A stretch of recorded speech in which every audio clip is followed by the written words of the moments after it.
बिस्मिल्लाहिर्रहमानिर्रहीम। अस्सलाम वालेकुम। प्रोग्राम इख्तिलाफ राय के साथ मैं हूं इफ्तिखार काज़मी। साबिक़ वज़ीर नवाज शरीफ को अदालत से रिलीफ का अमल शुरू हो गया। उनकी तायात नाअहली के खात्मे के लिए सुप्रीम कोर्ट में वकला की लीडरशिप ने दरख्वास्त दायर कर दी है, जबकि वज़ीर दाखिला शेर रशीद ने इस बात का एतराफ़ किया है कि हुकूमत और फौज में बाज़ मामलात में शदीद इख्तिलाफ़ात हैं, लेकिन साथ ही उन्होंने धमकी दी है कि इख्तिलाफात के बावजूद एक पेज पर रहना जरूरी है। यानी बिटवीन द लाइन अगर इस बात को आप एक्सप्लोर करें या डी कोड करें तो ये बात समझ में आ रही है कि वो फरमा रहे कि एस्टेब्लिशमेंट और खान साहब एक पेज पर नहीं होंगे तो फिर आगे कोई नहीं बचेगा। तो उनकी मुराद पूरी फौज नहीं बल्कि अस्करी क़यादत है। और शेर रशीद ये पैगाम देने की कोशिश कर रहे हैं कि अगर इमरान खान को अकेला छोड़ा गया या उनकी हुकूमत गिराई गई तो फिर वो तमाम लोग जो नवाज शरीफ को इक़्तिदार से निकालने की मुबैना साजिश में शरीक थे वो सारे फड़े जाएंगे। तो वो एक अकेला और 2-11 वाली मिसाल से ये समझाने की कोशिश कर रहे हैं कि इत्तफाक में बरकत है। अब शेर रशीद साहब की थ्योरी अपनी जगह पे, लेकिन उन्हें इस बात का शायद इल्म होगा कि ये जो डील की खबरें आई थी और मुबैना डील की बात हो रही है तो उसमें इस बात की गारंटी भी शामिल है कि आने वाली हुकूमत उन लोगों के खिलाफ कोई कार्रवाई नहीं करेगी जो शरीके जुर्म समझे जाते हैं। लेकिन शेर रशीद उन्हें यह समझाने की कोशिश कर रहे हैं कि इस मामले में उनसे हाथ हो सकता है। तो शेर रशीद हुकूमत को पूरी तरह डिफेंड करने की कोशिश कर रहे हैं और वो फौज और हुकूमत की सोच में इख्तलाफ का इकरार तो कर रहे हैं, लेकिन वो समझते ये कि जब तक हुकूमत और एस्टेब्लिशमेंट एक साथ नहीं होगी उनके लिए मसाइल पैदा होंगे। बरतानवी नशियाती इदारे को उन्होंने इंटरव्यू दिया और उन्होंने कहा कि इमरान खान और एस्टेब्लिशमेंट इतने भोले नहीं है, यानी एक पेज पर दोनों एक सफर पर रहेंगे तो ही दोनों का फायदा है। अब ये फायदे वाली बात समझ में नहीं आई कि एस्टेब्लिशमेंट को हुकूमत के साथ एक पेज पर रहने का क्या फायदा है। हुकूमत को तो फायदा है, वो नजर आता है। खान साहब के अभी एक और खबर मैं आपके साथ शेयर करता चलूँ, ये जो फॉरेन फंडिंग केस के हवाले से फहरिस्त जमा कराई है PTI ने, तो उसमें एक रिपोर्ट आज शाया हुई है जिसमें ये कहा गया कि जिन लोगों के नाम दिए गए हैं पार्टी फंडिंग के हवाले से, उनका ये कहना है कि उन्होंने तो पार्टी किसी पार्टी को फंड नहीं दिए, बल्कि उन्होंने जो फंड दिए वो शौकत खानम अस्पताल को दिए थे। तो क्या ये फंड जो है वो सियासी मकासद के लिए इस्तेमाल किए गए हैं? तो पाकिस्तान तहरीक इंसाफ की जानिब से इलेक्शन कमीशन ऑफ पाकिस्तान को पेश की गई इन अफराद की फहरिस्त जिन्होंने पार्टी को अतियात फराहम किए थे, उनकी सदाकत भी मशकूक हो गई है, क्योंकि उनमें से बाज लोगों ने इस्तफसार किया है कि उन्होंने ये जो फंड था ये हॉस्पिटल को दिया था। तो फहरिस्त में शामिल अफराद ने $4,60,000 पार्टी फंड में दिए। उनमें से 35% अफराद ने दी न्यूज के रिपोर्टर फखर दुरानी को बताया बकौल उनके, उन्होंने कोई उसकी तस्दीक की है और ये खबर शाया भी हुई है जिसमें उन्होंने कहा कि उन्होंने PTI को एहतियात नहीं दिए। तो खान साहब अस्पताल के नाम पर फंड इकट्ठा करके ये फंड अपने सियासी मकासद के लिए, सियासी पार्टी के लिए इस्तेमाल करते रहे। 27% अफराद का कहना है कि उन्होंने पार्टी फंड के लिए दिए, जबकि 35% लोग कहते हैं कि हमने पार्टी फंड के लिए नहीं दिए। तो इलेक्शन कमीशन ऑफ पाकिस्तान जो कि PTI के साबिक रुकन अकबर एस बाबर की पिटीशन पर PTI की गैर मुल्की फंडिंग केस की समाअत कर रही है, उसके हवाले से ये खबर शाया हुई है। और 1414 अफराद के नाम है जो कि पार्टी ने जमा कराए थे और ये कहा था कि उन्होंने 2013 में पार्टी फंड के लिए ये तकरीबन $4.5 लाख अतिया किए थे। तो ये एक और यानी खास साहब के हवाले से यानी पार्टी फंडिंग को अगर आप देखें ये मामला जैसे जैसे आगे बढ़ता जा रहा है तो खास साहब के लिए खतरात तो पैदा हो रहे हैं कि पार्टी फंडिंग केस में उनको नाअहल करार दिया जा सकता है, जबकि दूसरी तरफ साबिक वज़ीर नवाज शरीफ जिनके ऊपर वो करप्शन के इल्जाम लगा रहे हैं उनकी नाअहली खत्म करने के लिए, बल्कि ताहयात नाअहली खत्म करने के लिए बात अदालत में चली गई है। और शेख साहब जो है वो समझाने की कोशिश कर रहे हैं कि खान साहब और एस्टेब्लिशमेंट दोनों अगर एक पेज पर नहीं रहे तो फिर जो हुकूमत आएगी या आने वाले लोग होंगे वो क्या कर सकते हैं, दोनों को फिर यानी मुश्किलात पैदा होंगी। तो ये उन्होंने BBC को इंटरव्यू दिया है और BBC को दिए गए इंटरव्यू में उन्होंने बहुत सी बातें बिटवीन दी लाइन कह दी। अब शेर रशीद जो खुद को एस्टेब्लिशमेंट का खुद साख्ता तर्जमान भी समझते हैं, वो बार बार एस्टेब्लिशमेंट के हवाले से पिछले कई दिनों से बयानबाजी कर रहे हैं। जब डील की खबरें चली थी और इस पर अस्करी क़यादत और उनके जो ज़ैली इदारे हैं वो खासे मुतहरक थे ये जानने के लिए कि ये डील की खबर कहां से निकली है, किसने दी है और क्या वाकई को डील हुई है। तो उसमें बहुत से लोगों से पूछ प्रतीत की गई, फिर उसकी तरदीद जारी की गई। एसपीआर के तर्जुमान ने आके बताया कि जी फौज तो सियासत से डिस्कस कर चुकी है और डील की बातें करने वाले फिर बताएं जो डील हो रही है नहीं हो रही। तो उन्होंने अपनी पोजीशन क्लियर कर दी और उन्होंने कैटेगोरिकली कहा कि बेहतर है कि फौज को इन मामलात में ना घसीटा जाए। लेकिन शेर शीर साहब बाद नहीं आने वाले। वो कहते हैं नहीं जनाब, हुन पीछे नहीं हटना। बार बार वो पकड़ के ला रहे हैं और बार बार इस बात को इंडोज करने की कोशिश कर रहे हैं कि नहीं नहीं हम तो साथ ही हैं और खान साहब के साथ कोई इख्तलाफ नहीं है। हालांकि कल जो प्राइम मिनिस्टर हाउस में एक बड़ी मीटिंग हुई उसमें सिटिंग अरेंजमेंट के ऊपर अगर आप सोशल मीडिया पर जाके देखें तो बहुत बातें हो रही हैं और वो नजर आ रहा है कि कौन कॉम्प्लेक्स का शिकार है, कौन किस पे डोमिनेट करने की कोशिश कर रहा है। Body language between the line जो खबरें निकालते हैं उन्होंने इसके ऊपर बहुत बात की हुई है। लेकिन इस बात को अगर आप एक साइड पे रखें, जो कि नजर आता है कि पिछले कुछ दिनों से, पिछले कुछ महीनों से ये मामला प्रॉब्लम है हो रही है इनके अंदर। अब जो हुकूमत के हमायती हैं वो ये कहते हैं जी दौरा चीन के हवाले से बात हो रही है, जबकि हुकूमत ये कहती है कि हमने दफाई उमूर के ऊपर बात की है। अब कौन से दफाई उमूर के ऊपर बात की है, तो एक कन्फ्यूजन है जो कि ऊपर से लेकर नीचे तक ये कायम है और उस कन्फ्यूजन को कायम करने में हुकूमत उनके वज़रा का बहुत बड़ा हाथ है और वो उस कन्फ्यूजन को बढ़ा रहे, कम नहीं कर रहे हैं। लेकिन ये बात स्टैब्लिश हो चुकी है कि हुकूमत और अस्करी क़यादत जो है वो उनमें मामला अच्छे नहीं है। ये बात मान रहे हैं, शेर शीर भी मान रहे हैं। वो कहते हैं कि जी इख्तलाफात है, सोच में भी इख्तलाफात है, कई मामलात पे भी इख्तलाफात है, लेकिन पेज एक है। अब वो जो एक पेज है वो कितनी देर एक पेज रहेगा और एक पेज के हवाले से उनका मकसद क्या है, क्या उसी तरह एक पेज पर है जिस तरह खान साहब को इक़्तिदार में लाते हुए थे। तो यकीनी तौर पर ये बात कोई भी मानने के लिए तैयार नहीं। आज कोई भी तजिया निगार देख लें आप, कोई तबसरा निगार देख लें, कोई एनालिस्ट देख लें, वो सब इस बात को इंडोज करें कि मामलात वो नहीं है जैसे कभी थे। तो फिर बार बार क्यों एस्टेब्लिशमेंट को, क्योंकि उनके बगैर हवा खराब होती है और खान साहब के को इक़्तिदार में रहने के लिए जरूरी है कि वो इस बात को स्टैब्लिश करें। और इस बात के लिए शेर शीर से ज्यादा कारआमद और मौजूद शख्स कौन हो सकता है जो खुद को गेट नंबर 4 के एक्सपर्ट समझता है। अब ये तरदीद वहां से नहीं आ रही, शायद उसकी वजह यह कि वो वाकई खुद को समझते हैं कि इन मामलों में हमें पढ़ने की जरूरत नहीं, कोई अगर बात कर रहा है तो करता रहे, जब हम है ही नहीं इन्वॉल्व तो फिर। क्योंकि अभी बहुत से लोग ये सवाल करते हैं कि अगर मामला इतने खराब है तो फिर अपोजिशन तहरीक अदम एतमाद क्यों नहीं ला रही, खान साहब को हटा क्यों नहीं रही और हुकूमत तब्दील क्यों नहीं हो रही। तो कहने वाले कहते हैं कि अभी इसका मुनासिब वक्त नहीं आया। और एक तो दो बातें इसमें की जा रही हैं। एक तो ये कि ये मामला तय नहीं हो रहा कि अगर खान साहब को हटाया जाता है तो फिर जो इलेक्शन है वो कब होंगे। तहरीक इंसाफ की हुकूमत ख़त्म करने के बाद जो नवाज शरीफ की पार्टी है मुस्लिम लीग नून या नवाज शरीफ, वो ये समझते हैं कि फौरी इलेक्शन होने चाहिए, यानी 2 महीने के अंदर ये इलेक्शन करा दिए जाएं। लेकिन अबूरी सेटअप के लिए जो लोग यानी जिनके साथ ये मिलकर तब्दीली लाई जा सकती है वो कहते हैं नहीं जनाब, अगर अबूरी सेटअप आया तो 4 दिन सारों मजे कर लें दियो। तो पीपल पार्टी इस बात पर तैयार नहीं है कि वो फौरी तौर पर नया इलेक्शन करा दे। तो फिर पीपल पार्टी का भी तुम देख लो कराची की अशर हो रहा है, तो कराची में उनको टफ टाइम मिलना शुरू हो गया है। यानी उनकी भी वो कहते हैं ना पाँव के नीचे से जमीन अब खिसकनी शुरू हो गई है कि इतने ना अकड़े।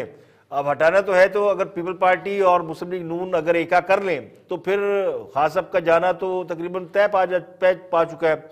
और वो लोग जो कि अपोजिशन को ये यकीन दहानी करा चुके हैं कि वो हुकूमत के खिलाफ अदम एतमाद की तहरीक में उनका साथ देंगे, वो तो बेताब खड़े हैं। और उनका मुतालबा तो सिर्फ एक ही है, अगले इलेक्शन में उन्हें को मुनासिब तरीके से अकोमोडेट कर दिया जाए, टिकट दे दिया जाए या फिर कुछ और एश्योरेंस दे दी जाए। लेकिन दूसरी तरफ शेर रशीद जो है वो इस बात को मुसलसल स्टैब्लिश करने की कोशिश करें कि नवाज शरीफ की स्टैब्लिशमेंट के साथ कभी नहीं बनी, ना बनेगी। और दूसरा, उन्होंने आर्मी चीफ की एक्सटेंशन के हवाले से पूछे गए सवाल के जवाब में जिस तरह उन्होंने पतली गली से वो निकले हैं, जरा वो भी देखें। नदीम मलिक को उन्होंने इंटरव्यू दिया।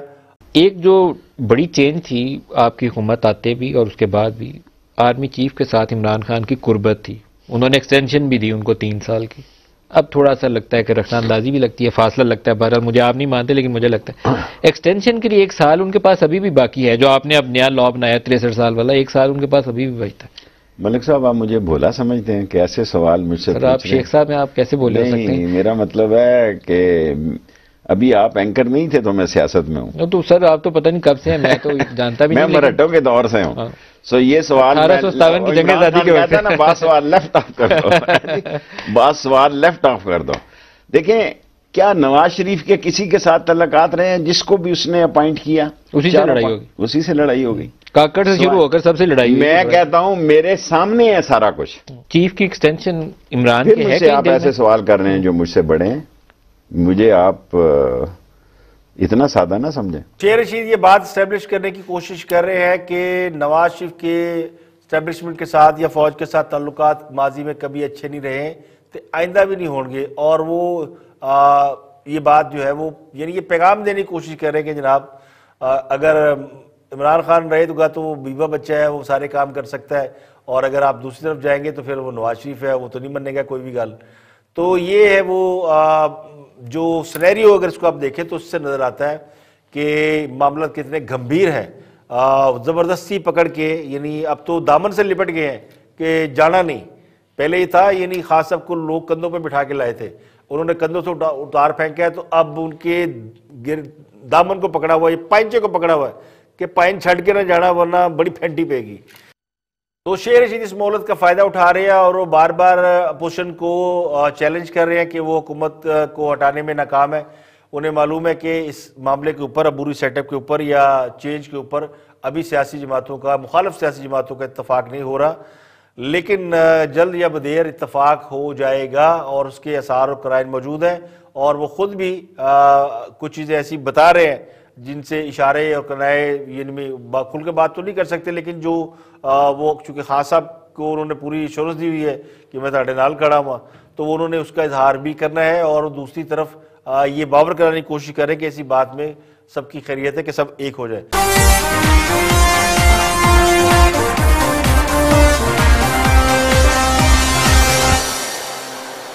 तो नवाज शरीफ की ताहयात दहली के खिलाफ सुप्रीम कोर्ट बार एसोसिएशन के सदर एहसन भून ने सुप्रीम कोर्ट में दरखास्त दायर की है और ये मौक़िफ़ इख्तियार किया है कि ताहयात दहली के असूल का इतलाक सिर्फ इंतखाबी तनाज़ात में इस्तेमाल किया जाए।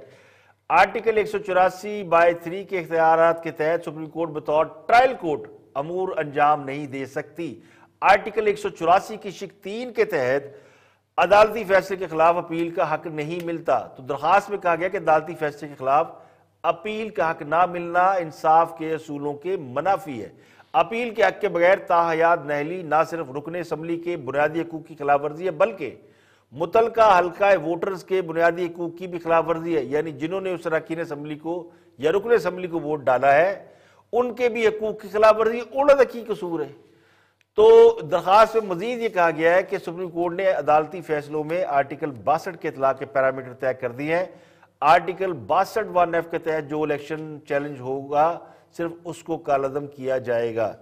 तो ये अब नवाज शरीफ की को रिलीफ मिलता है या नहीं मिलता है अदालत से, इस बात का इम्कान तो मौजूद है, क्योंकि मुकला जाहिर है उनका तल्लुक बार और बेंच का बड़ा पुराना रिश्ता है। और अगर बार ये समझता है कि किसी कानून का इस्तेमाल सही नहीं हुआ, उसके खिलाफ वो अदालत में गए हैं, तो इसका यकीनी तौर पर नवाज शरीफ को फ़ायदा होगा। नवाज शरीफ और जहांगीर तरीन दो पॉलिटिकल पर्सनैलिटीज़ ऐसी हैं जिनको अदालतों ने ताहयात नहल करार दिया हुआ है। तो ये खास साहब के लिए कोई अच्छी खबर है नहीं, क्योंकि खास साहब तो समझते थे कि नवाज शरीफ को हथकड़ी लगा के पाकिस्तान लाना चाहिए, लेकिन यहाँ पर अदालतों में उन्हें रिलीफ देने का काम शुरू हो गया है। और उन्होंने पिछले दिनों शहजाद अकबर को इसी बात पर निकाल दिया और शेर रशीद ने आज इस बात का भी इतराफ़ किया कि उनको इसलिए निकाला गया शहजाद अकबर को कि वो नवाज शरीफ को पाकिस्तान वापस नहीं ला सके। उन्होंने तो नवाज शरीफ को गिरफ्तार करके पाकिस्तान लाना था, लेकिन वो इस काम में खरे नहीं उतर सके। तो अब जो नए साहब आए हैं ब्रिगेडियर साहब, वो उन्हें वापस लाते हैं कि नहीं लाते, ये तो क्वेश्चन अब दूर रह गया कहीं, क्योंकि अब तो मामला कुछ किसी और तरफ चल निकला है। और वो पोजीशन नहीं है नवाज शरीफ की जो कि आज से 1 साल पहले या 1.5 साल पहले थी। अब नवाज शरीफ पहले से ज़्यादा पोजीशन में नज़र आते हैं और ये इतलात ज़ेरे गर्दिश है, बल्कि बहुत से लोग इस बात के ऊपर मुसद्दकन बात कर चुके हैं कि नवाज शरीफ के साथ बड़े हम लोगों ने मुलाकातें की हैं लंदन जाकर और उनके साथ मुस्तकबिल के मामला तय किए हैं और उनमें आलमी ताकतें भी शामिल हैं। अब वो आलमी ताकतें कौन सी हैं, वो जावेद चौधरी का आप कॉलम पढ़ेंगे तो आपको समझ में आ जाएगी। वो आज का कॉलम नहीं, काफ़ी दिन पहले उन्होंने लिखा था। जिसमें उन्होंने बताया था कि 3 मुल्क ऐसे हैं जो कि नवाज शरीफ और ताकतवर हल्कों के दरमियान मामला को सेटल करा रहे हैं और उनमें बहुत सी गारंटियां ली और दी जा रही हैं।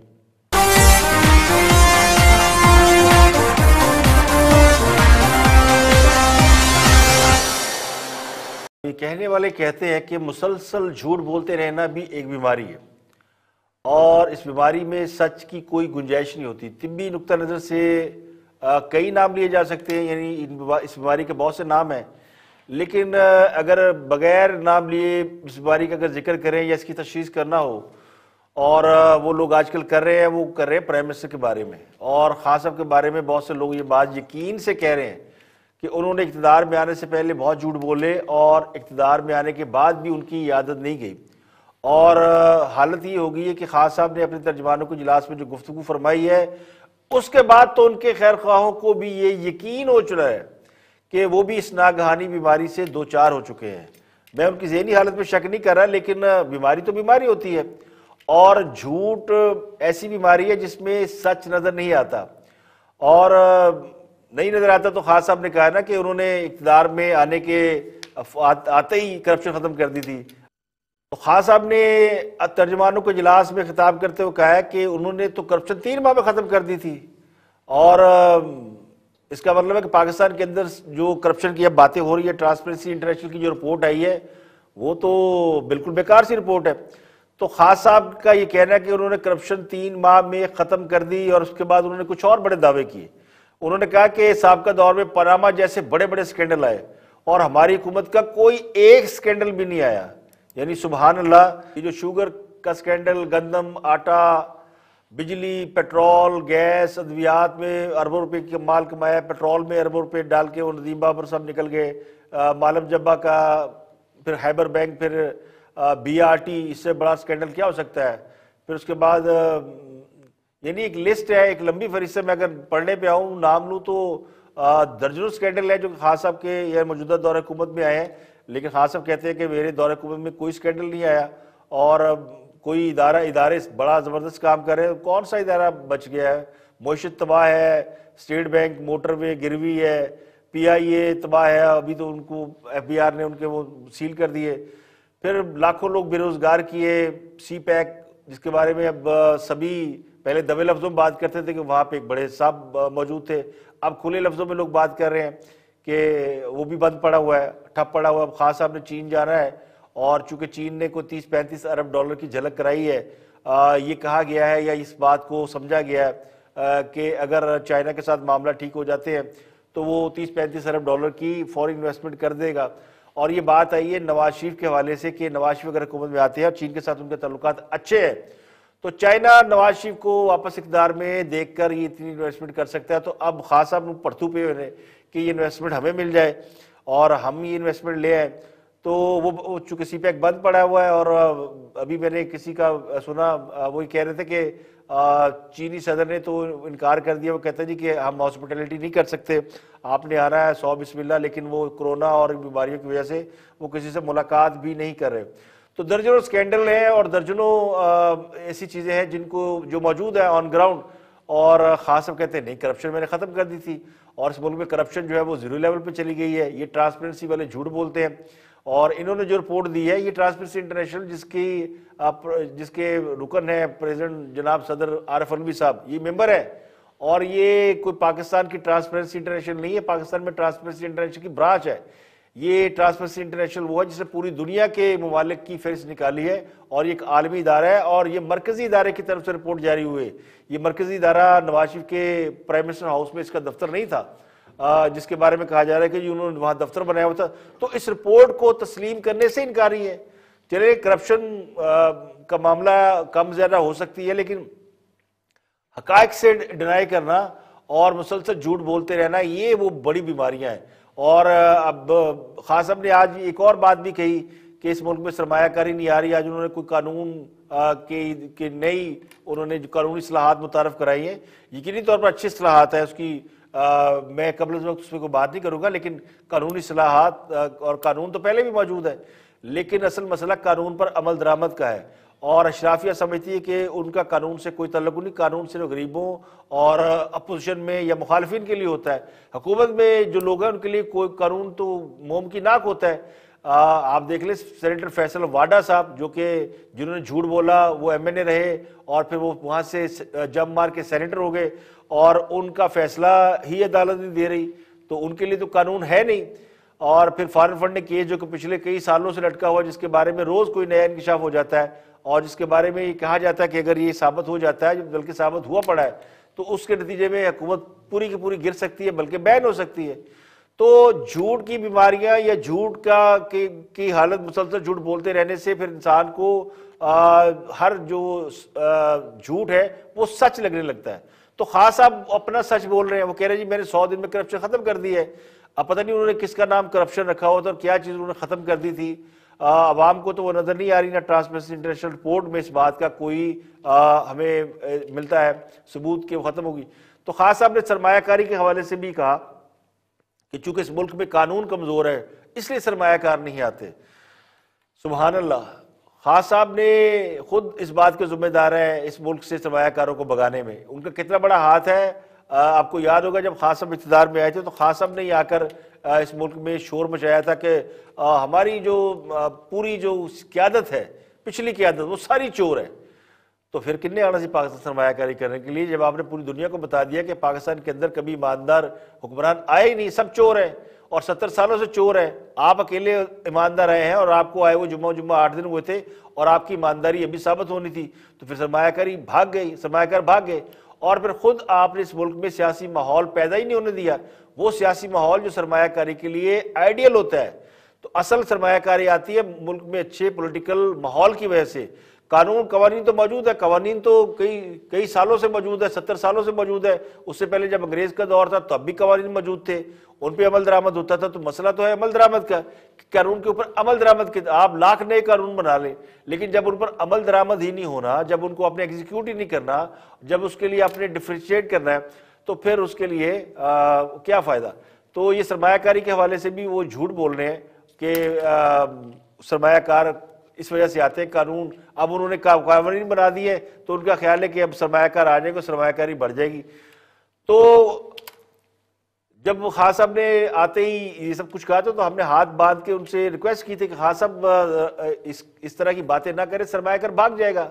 फिर नैब, FI और एंटी करप्शन के नाम पर लोगों ने अरबों रुपए कमा लिए, क्योंकि हर आदमी डर रहा होता था कि नैब अंदर कर देगी, नैब जिसको चाहती थी उठा के अंदर कर देती थी। तो जिनके जेब में पैसा था, उनको लोगों ने ब्लैकमेल किया, उनसे पैसे लिए। तो फिर खास साहब पिछले 3-3.5 साल से जिस ख्याली दुनिया में रह रहे हैं वो पूरे पाकिस्तान को उसी दुनिया में देख रहे हैं। अब मसला फिर कहने वाले तो सही कहते हैं ना कि मसला कुछ और नहीं है, मसला खुद खास साहब है। जब लीडर तकरीरों से काम चलाएंगे, झूठ बोलेंगे, तो फिर कबीना, तर्जमान, वो सब बेचारे यही करेंगे।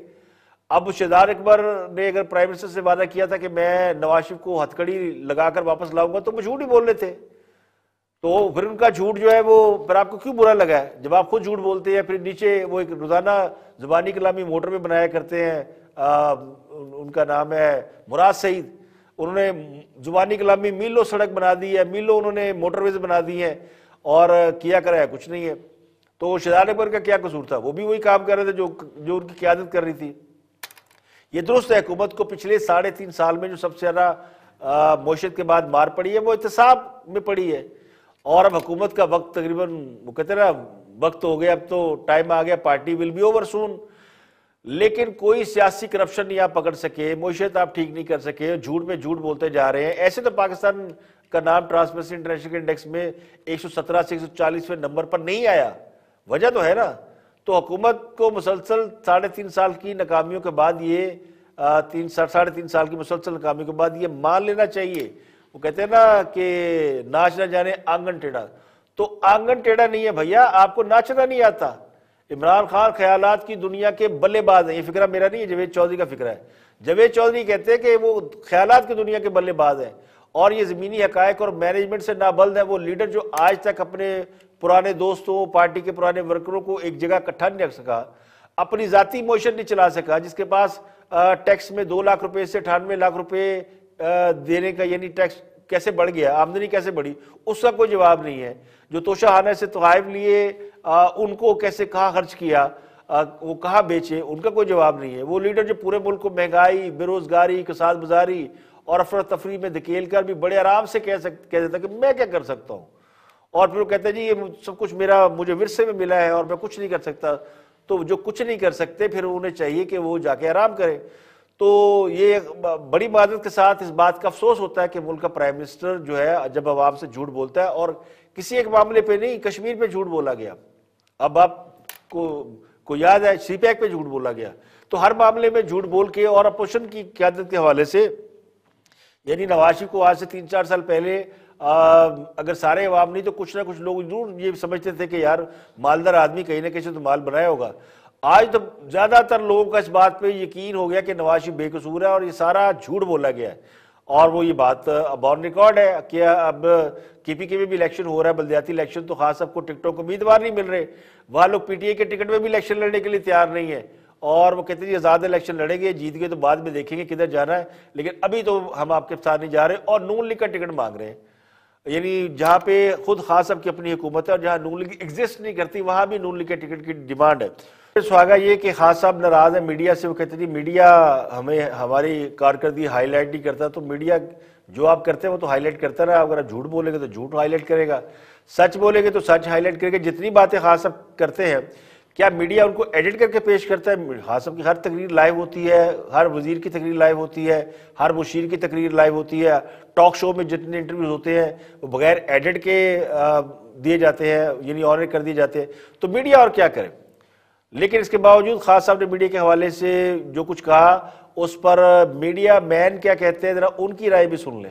ये वो लोग हैं जो माफियाज हैं और इसके अंदर मीडिया में लोग बैठे हुए हैं। अफसोस से कहना पड़ता है कि वो इनके साथ मिलके मुसलसल मायूसी फैला रहे हैं। सहाफी कह रहे हैं जी वो मुजरिम बाहर लंदन में, इससे जी तकरीर करने का मौका दे, सहाफी कह रहे हैं सीनियर, तो फिर जेल भी खोल दे। ये बात उन्होंने कही सहाफियों को, हर एक तो एंकरों के ऊपर। अरशद शरीफ साहब एक तो फैंटी आपकी लगी नहीं, यो मासूम मुझे कहा था। अच्छा तुसी मासूम? हाँ मुझे आजकल ताटे वर्गे आंदे ने मार्केट में। तो एक तो आपकी एंकरों की है, एक आपकी होगी कि जो बैठ के आप हर वक्त मायूसी फैलाते हैं सर। दूसरा आज हाँ जी, क्या बाकी खान साहब ठीक कह रहे हैं या गलत कह रहे हैं? ये भी तो मुमकिन है कि वो शायद ठीक कह रहे हैं। मैंने कहा जो लोग ये काम करते हैं रोज का, उन्हीं से ही पूछा जाए। सारी बात लास्टली ये जो है ना, आगे पॉलिटिशियन ने जो काम शुरू किया, जो हमारे लिए भी बुरी बात है, साफ ज़ाहिर हमें बहुत सारी बातें लोगों की आगे उनकी बातें सुननी पड़ती है, उनका बर्डन लेना पड़ता है, जिसके लिए हम जिम्मेदार भी नहीं होते। ये कल्चर जो है सब पार्टी से नहीं था, ये पीपल्स पार्टी का जियाला है, ये एंकर है उसका, ये उसका कालम निगार है, भुट्टो फिलॉसफी के ऊपर वो बिल्कुल डट जाएगा, कोई सुरखा है, लेफ्टी है, कुछ नहीं करते हैं। अच्छा नवाज शरीफ साहब का माशाल्लाह दरबान या उनका आप कैसे दस्तरखान बहुत बड़ा है, लिहाजा वहां पे बड़ी तादाद में माशाल्लाह मौजूद हैं, और अब उनको कोई शर्म हया किसी को नहीं आती कि हम जो है ना नवाज शरीफ साहब के साथ खड़े हुए हैं। और माशाल्लाह खान साहब ने भी कसर नहीं छोड़ी, इन्होंने भी अपने दरबारी पैदा किए, इन्होंने एक अपने एंकर्स की क्लास पैदा कर ली है, और जो एंकर या सहाफी कालम निगार इनके साथ नहीं एग्री करता, इसके बाद इनकी सोशल मीडिया टीम है, वो आपकी बीवी बच्चों तक जाती हैं, फैमिली की फोटो निकालती हैं, पिक्चर्स निकालती हैं, दुनिया जहां की गाली गलौज करने के बाद शाम को इनको रिपोर्ट पेश की जाती है कि जनाब फलां गुस्ताख ने कोई ट्वीट किया था, फलां ने प्रोग्राम किया था, हमने फिक्स कर दिया। तो ये तो आपने कल्चर दिया है और आप उसको मना कर देते ना कि जनाब इन पार्टी के एंकर्स हैं, मैं अपनी पार्टी का कोई माउथ पीस नहीं रखूंगा, मुझे फेयर जर्नलिस्ट चाहिए और मुझे कंटेनर पे कोई जर्नलिस्ट नहीं चाहिए, ना कोई एंकर चाहिए। तो ये है असल हकीकत के जब हुकूमत के कामों पे तनकीद होती है तो फिर ये हुकूमत के लोग या उनके जो सोशल मीडिया की जो टीम है वो पर्सनल अटैक पे आ जाती है। और ये बात मैं नहीं कह रहा, ये तीनों लोग जो बैठे हुए हैं ये तीनों वो हैं जो कि बल्कि चारों हुकूमत के यानी खास साहब के कैंप में समझे जाते हैं या समझे जाते थे। अब कुछ है कुछ नहीं है, लेकिन अब भी वो खास साहब के कैंप में ही है, नवाज शरीफ के कैंप में या और किसी और सियासी जमात के कैंप में नहीं है। वो भी हुकूमत की इस कारकर्दगी से और इस रवैये से खुश नहीं है कि अगर वो हुकूमत के किसी गलत काम के ऊपर क्रिटिसाइज करते हैं, तनकीद करते हैं, तो फिर उनके जो लत्ते लिए जाते हैं वो भी तौबा तौबा कर उठते हैं। तो ये है वो रवैया जिसकी वजह से हुकूमत के यानी मुल्क को कौम को नुकसान पहुंच रहा है। तो ये ऐसे ही नहीं हो गया, ये आपके माशाल्लाह इक़दामात की वजह से हो गया है। और अगर अब भी इन गलतियों का इतराफ़ ना किया गया, सबक ना सीखा गया, तो फिर हमारी मंजिल क्या होगी, ये मैं और आप हम सब वाकिफ़ हैं। और वो जो टेलीफोन करके लोगों को इकट्ठा करते हैं उनको भी इस बात की समझ आ जानी चाहिए कि मुल्क में अब मज़ीद तजर्बों की सकत नहीं है और गिरती हुई दीवार को वो कितना सहारा दे सकते हैं, और इनका हर सहारा कौम को बड़ा महंगा पड़ रहा है। और हम हमेशा भारत के साथ हमारा कंपटीशन करते रहे हैं। एक बेंचमार्क है, दोनों मुल्क एक साथ आज़ाद हुए थे तो दोनों मुल्क किस तरह तरक्की कर रहे हैं, और फिर तीसरा मुल्क बांग्लादेश बना, वो कैसे तरक्की कर रहा है। ये बांग्लादेश और भारत हमारे लिए ऑलमोस्ट मॉडल है, ये बेंचमार्क है। और चौथा नेबर हमारा, तीसरा नेबर अफगानिस्तान है। तो आज हम इन तीनों ममालिक से, भारत, बांग्लादेश और अफगानिस्तान से कोसों मीलों पीछे है। तो फिर समझना चाहिए कि ये तजर्बात जो है वो कामयाब नहीं है और ये तजर्बात का बोझ अवाम पर पड़ रहा है। तो आज के लिए इतना ही, कल फिर हाजिर होंगे मजीद खबरों, तबसों, तजियों के साथ। इफ्तिखार काज़मी को इजाजत दे, अपना